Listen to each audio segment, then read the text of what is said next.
Have you ever lost a friend that was very close to you? And if you did, why? Yeah, I have. I lost a really, really close friend to me, and she was my best friend growing up. And actually, now she's passed away, and that made that really, really tough for me. And probably gave me anxiety for quite a few years because I didn't get closure of our friendship and what went so wrong in that friendship. Welcome to Two Gens, One Mic, Season 2, and this is all about accountability. This season has 4 episodes, and we'll be really looking at the different scenarios with accountability and obviously the 2 adults in the room. Well, there's 3 adults, but the different generations involved. Remember to like and subscribe all of our content. Let's start off with a heavy one, but why not? How do you heal from losing a friend or a friendship that you thought you were going to have your entire life? First of all, I think that it's really over-presumptuous to think that you're going to have friends for your whole life. Although I can understand from a young person's point of view, when you have a friendship and you think this is just going to be forever. It's like when you have a first boyfriend, you think, wow, yeah, this is going to last forever. But I really do believe in friendships and seasons. And I think that friendships are seasons that come and go. I think personally that when we have friends, we shouldn't ever look at the situation that that friend was bad, or we fell out, or she did this or he did that, or whatever it might be in the situation, because actually people come in your life for a reason. And I think as you get older you realize that. I think that when you're younger, things feel really catastrophic when you lose a friend, or you break up from a relationship of any kind, because everything is a relationship, isn't it? Whether it's a family relationship, a relationship with your friends, your spouse, whatever it might be, that's still a breakup of some sort in a relationship. And that comes down to even a 5-year-old feeling that breakup in a relationship and how they handle it. But I do think that they are seasons, and I think that we get something from every relationship that we have in our lives. And as I've got older anyway, I've realized that even the situations that I thought were really negative have really actually brought positivity in my life, because now I've tried really hard not to look back and think, oh, that person was an arsehole, or that person did this to me, or that person did that. I try to look at actually what did I do in that relationship to cause that breakdown, however it might have been, and how am I accountable for what went wrong in that scenario? Because only then do you heal. You don't get closure from someone else giving you the closure. You get closure from you giving yourself the closure, and you being accountable for what you did wrong in that situation. I think maybe, I don't know, maybe you guys have a different view. Can I ask you a question? Have you ever lost a friend that was very close to you? And if you did, why? Yeah, I have. I lost a really, really close friend to me, and she was my best friend growing up. And actually, now she's passed away, and that made that really, really tough for me. And probably gave me anxiety for quite a few years because I didn't get closure of our friendship and what went so wrong in that friendship. Yeah. But actually, the fact is that we were both very young. I obviously went in my direction because I had kids very young, etc. So my dynamic changed so much to what perhaps other people were used to. So they're used to Charlie being this particular way. And when children come into my mix, because I was so young and everyone else was around me was young, it changed my dynamic. And maybe I became a different person. And maybe that was my mistake within that friendship. I love her to pieces, and rest in peace, but I love her to pieces. And now, before, I had all this anger inside me, like, why did the friendship break up? What happened? What went wrong? This other person was involved, all these different things. But now I just think, you know what, I obviously did something that hurt her, and that's how that relationship broke down. I hurt her, she broke me in pieces, but it was the friendship. You have to hold accountability for what you did in that scenario. You don't lose a friendship just because you lose a friendship or relationship. One person has checked out. And I don't mean just checking out of a relationship, a romantic relationship. One person checks out of a friendship, or you have certain parts of your life that you fit into. So they're good in your life for perhaps work. They're good in your life for being an acquaintance and being at various occasions. They're good in your life for being that shoulder to cry on. But those people don't always cross over into what's good as a whole, I think. And I think that can cause disappointment. What about you? I would say that in terms of my friendship circles, I've got my close knit friends that I've been close to for a very long time. The only thing that's changed throughout the whole entire process is as we've grown up, there was a period of time when we were very close together, but as we've grown up, we've gone in our separate directions.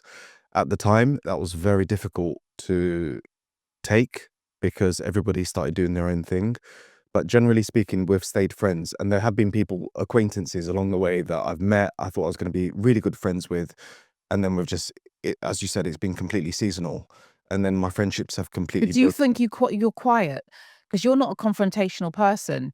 So do you feel that when things have gone wrong in your friendships, you've ever even spoken up about it? Or do you think that you've just been quiet and sort of let that ship sail? No, I think when I was younger, I never used to say anything. I think as I've got older, if the friendship is not going the way don't want it to go, then I have said something. But generally speaking, you're right, I am quiet. If it's not going in the direction that don't want it to go in, then it just drifts away naturally. But And I've that's let go of that. affected you within yourself then, hasn't it? How you deal with certain things.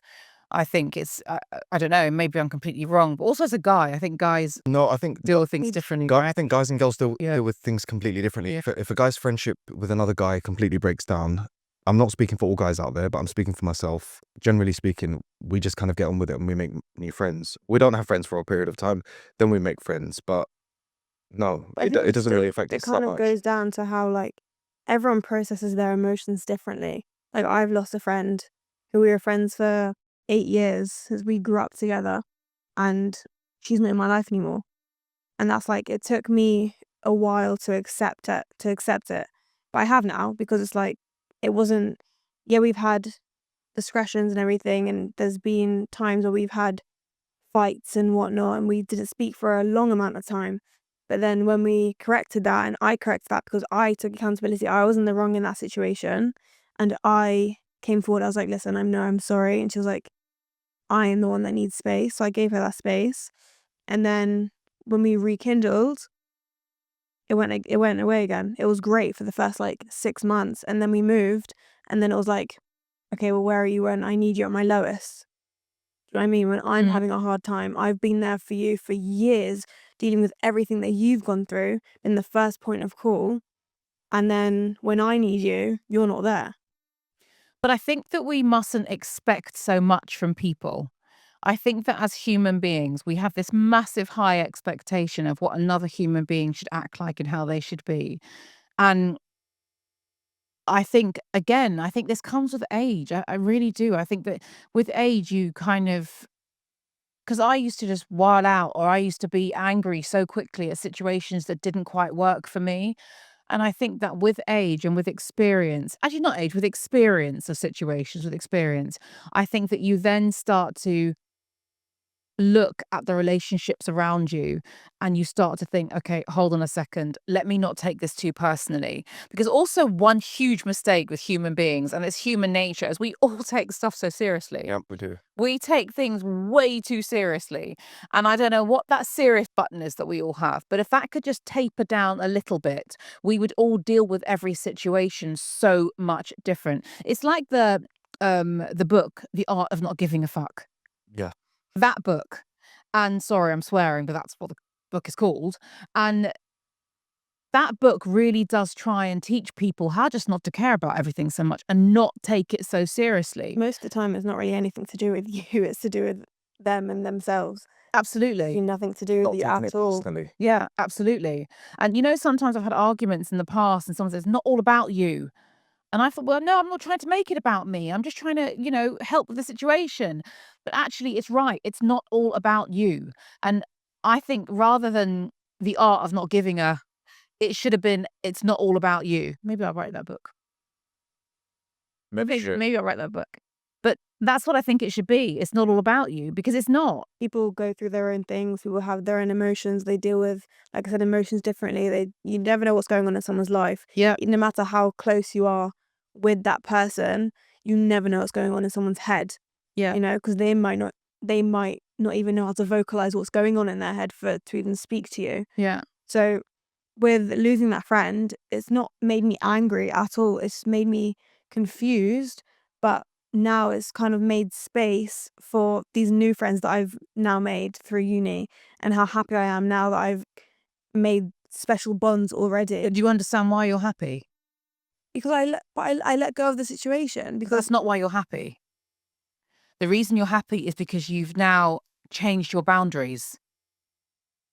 So you learn what didn't work for you, and you are now not compromising yourself. So in that relationship you had, you compromised yourself because you would put up with things that perhaps you wouldn't have usually, or you wouldn't have wanted to put up with, or just something just didn't feel right within you because you didn't actually understand what was going wrong, but it just didn't feel good within your soul. And that was because you didn't understand your boundaries at that point, and they were compromised. Now you know your boundaries. So without even telling someone else your boundaries are on the table. You don't need to say it. They're unspoken, but your boundaries are on the table. That's why you're forming these good friendships now, because they fit within your soul. I think I also learned, though, through losing that friendship, to not be friends with someone out of pure habit because you've been friends with them for so long.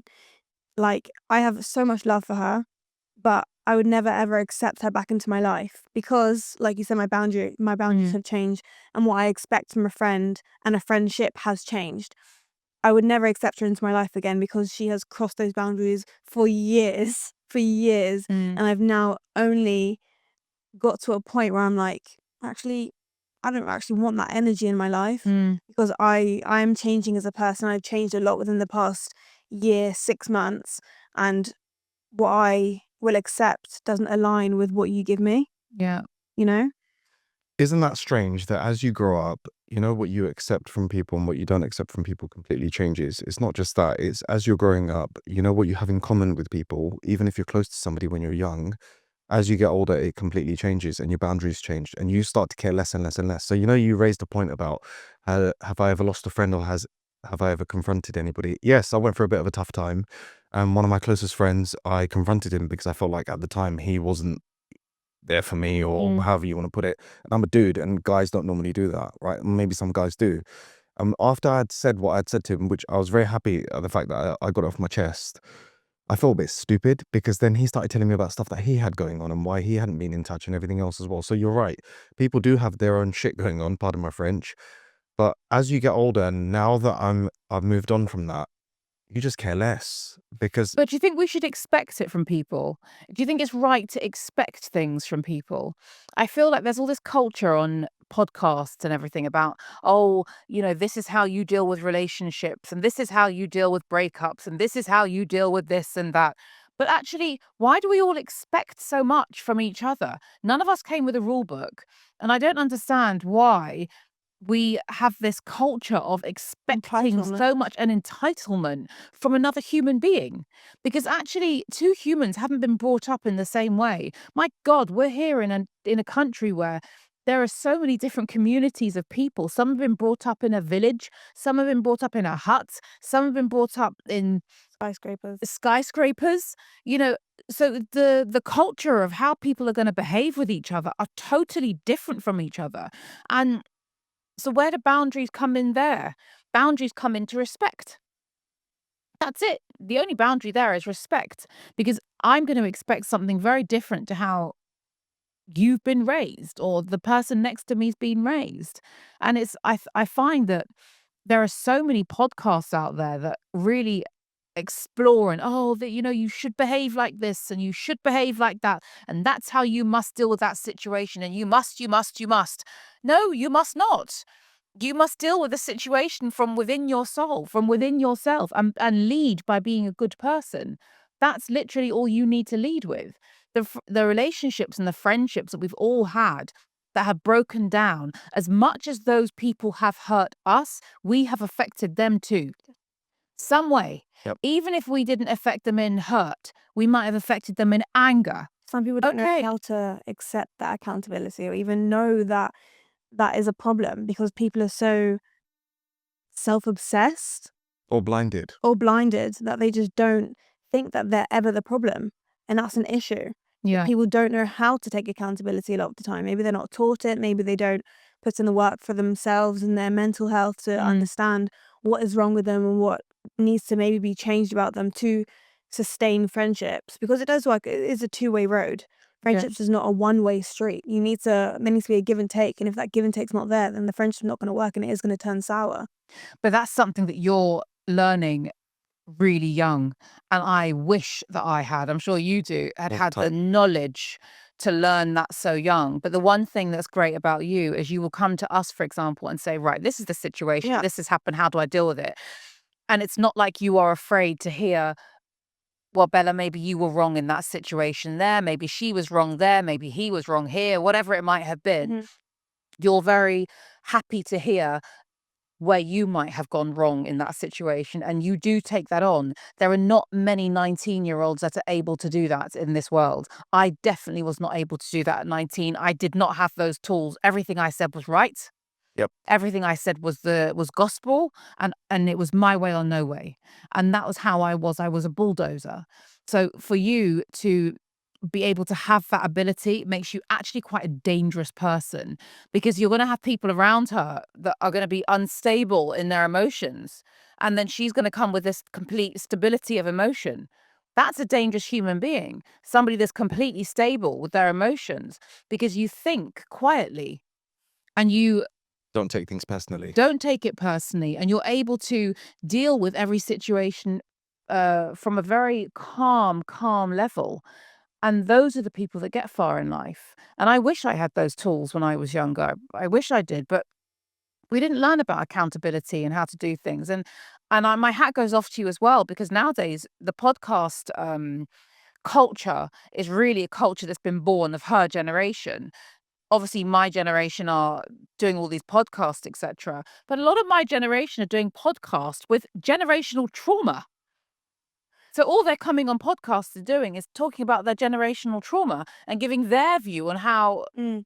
bad things are and why you shouldn't trust this person because you've got trust issues. How many relationship people are out there? And I won't say the name, don't worry. But how many relationship people are out there giving relationship advice, and they're doing all this crazy stuff in the background with this person, with that person, generational trauma from this one, from that one, and they're giving advice to people. I just think that we really need to choose with our own head nowadays and, yeah, take accountability for everything that we do for ourselves, and make sure that if you haven't got something kind to say, don't say it at all. If you're not willing to try and help somebody in their way, then don't bother at all. But the most important thing is taking accountability. And you've done that in your situations that you've done from a very young age. So now you know what you want moving forward. And that's only going to get stronger and stronger and stronger and stronger until you are like locked in with what your boundaries are. And they'll be so tight. Yeah. I think that's the key thing here. I think people also need to look within themselves. Like if you're not sustaining friendships, or if your friendship turnover is really vast, you need to maybe look at yourselves and see what's going on Yeah. within you that Yeah. maybe you're affecting someone by, Yeah. It's not always their problem. Maybe they're like, I've got somewhat of a head like mine where I'm just kind of like, this is how it is, this is how it is, this is how it is. Yeah. And you're actually the one that's in an emotional wreck and doesn't Yeah. know how to deal with your emotions. Yeah. And that can be actually traumatizing for another person. Yeah. I also think you have to know when to step back. If you are a friend to me, but actually you're causing me trauma without me realizing you're causing me trauma, because I'm always trying to get you out of holes, Trauma dumping. that, yeah, is trauma dumping. And that can be really, really detrimental to somebody, especially when you're porous and you take in emotion so easily. So I think you have to really sit back sometimes and learn when to say no, and just think, you know what? My no boundary needs to kick in here, because I need to protect myself so I stay sane, pure, and protected, Yeah. so that I don't now go and hand that over to you guys when I get home, or you hand it to us when you get home because you've had a bad day with someone else, I think that's a really big key here, is learning to say no. Yep. Well, so that was our take on accountability and or the beginning part. There's 4, remember? So any comments you have, anything you'd like to hear about, which is really interesting because it comes from a young person's mind and us as well. And we will talk about anything that's completely uncensored, we unscripted as well. We don't care what we talk about. We just like to talk about current things. So anything you'd like to hear about, put it in the comments below and see you next time.